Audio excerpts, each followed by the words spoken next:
right, so for this next portion of questions, this one I am very, very interested in. This one, again, we like barely touched on, but I didn't want to actually go into it in the last video because I knew we would in this video.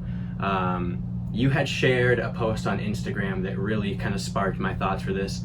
I mean, I think everybody who buys reptiles online just has this kind of question and idea anyways. But you had shared a post that roughly rounded out estimates and like percentages of your sales and what it goes to as far as, you know, shipping and then bills and then paying for the spider and then the spider care, everything, and then the profit margins. I'd be very interested to hear, you know, your thoughts on that. If you were to sell, obviously each spider is different, but if you were to sell a spider, you know, kind of where that money disperses out to. Yeah, I think people that resell generally hope to at least double their money on, you know, if they buy something for $50, they want to sell it for 100.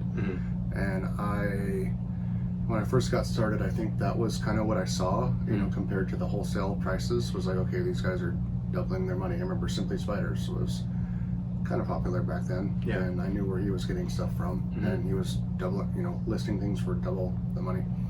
And when I started, I figured that I would be comfortable with margins of 40%. So if I bought a spider for $60, I would sell it for 100. Now, when you're buying a spider like on Craigslist or whatever, people are like looking at the price of a spider, like, okay, it's $100. I'm buying a spider for $100. But when you get into this kind of a business, the spider is just part of it, you know. It's like the service behind the spider. Like there's a lot of time and effort, logistics, housing, care, overhead, all this stuff that goes into being able to offer that spider, you know, that has to be covered, you know. So back then, you know, with 40% margin just on the sale price, you know, we're not talking about like what I was paying my employee for 3 or 4 days a week. We're not talking about the loss on shipping. We're not talking about the loss of the spider that ran out of the cup and disappeared, or like the DOAs that do happen, and then we reship for free, so we're taking that as a hit. So you're looking at like 40% margin, like dwindle down really fast, you know, to maybe 10 or 15%, you know. It fluctuates, but it's like when I was in college, I did, you know, went for business, and we had to do this like I can't remember what they call it, like a business plan, and I pretty much analyzed Costco, and Costco, like their margins like 3%, you know, or less. It's like, and I don't know why that kind of business structure always appealed to me, like less margins and more. So that's kind of always been my kind of maybe aim. Like I posted Celedonia yesterday, and people are calling me and saying, we're getting screenshots because we just sold them for $240 and $225, and they're upset because you're selling them for $200. And I mean, it puts me in a rough spot, you know. I don't want to be the bad guy, but also I'd rather sell them like quick and get more and sell those quick.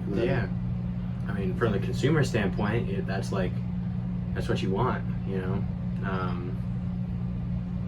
There's a function in calculus that you can note the sale prices and like how much sold, and you'll get this graph of like ultimately where the profit peaks at, and it'll tell you like what the price is and how many you're, you know, multiplied by how many you'd sell to get that peak profit. And it's not something I've ever like implemented.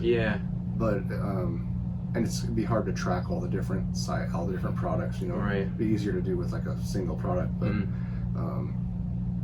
I just think about that, you know, if you're gonna sell something for $400 and maybe sell one, $350, maybe sell a couple, $100, maybe sell 20. Like, what would you rather do? Would you rather you're gonna make more off that 20 at 100? It can vary.